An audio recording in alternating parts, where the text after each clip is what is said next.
ম্যাচের আগেই ফলাফল ফাঁস।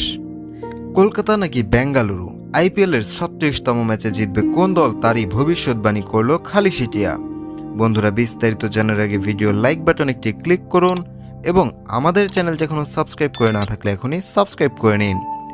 আইপিএল ২০২৪-এর ১৭তম আসরের ৩৬তম ম্যাচে আগামীকাল বিকাল ৪টায় মুখোমুখি হবে কলকাতা এবং বেঙ্গালুরু। কিন্তু এই দুই দলের মধ্যে ৩৬তম ম্যাচে জিতবে কোন দল সেটি নিয়ে ভবিষ্যৎবাণী করল জ্যোতিষিটিয়া। দর্শক, গত ২২ মার্চ শুরু হয়েছে আইপিএলের ১৭তম আসর।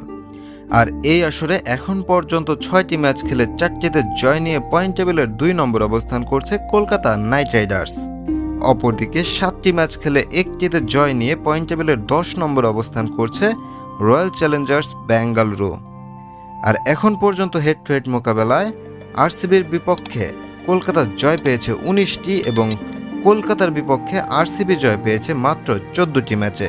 অর্থাৎ অতীত, ইতিহাস এবং বর্তমান দুই ফর্ম বিবেচনায় আরসিবির চেয়ে অনেকটাই এগিয়ে আছে কেকেআর। আর এই দুই দলের মধ্যে ৩৬তম ম্যাচে জিতবে কোন দল তা নিয়ে ভক্ত সমর্থকদের মনে উত্তেজনার শেষ নেই। আর এবার এই দুই দলের মধ্যে ৩৬তম ম্যাচে কে জিতবে সেটিরই ভবিষ্যৎবাণী করল জ্যোতিষিটিয়া। জ্যোতিষিটিয়ার সামনে কলকাতা এবং বেঙ্গালুরুর পতাকা রাখা হয় আর জ্যোতিষিটিয়া সেখান থেকে কলকাতার পতাকা তোলে। আর এটাও জানিয়ে দেয় আগামীকালকের ৩৬তম ম্যাচে জয় পাবে কলকাতা নাইট রাইডার্স।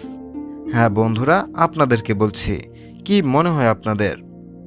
জ্যোতিষিটিয়ার ভবিষ্যৎবাণী কি সঠিক হবে নাকি ভুল? আপনাদের মূল্যবান মতামত অবশ্যই জানিয়ে দিবেন ভিডিওর কমেন্ট বক্সে। ভিডিওটি দেখার জন্য আপনাকে অসংখ্য ধন্যবাদ।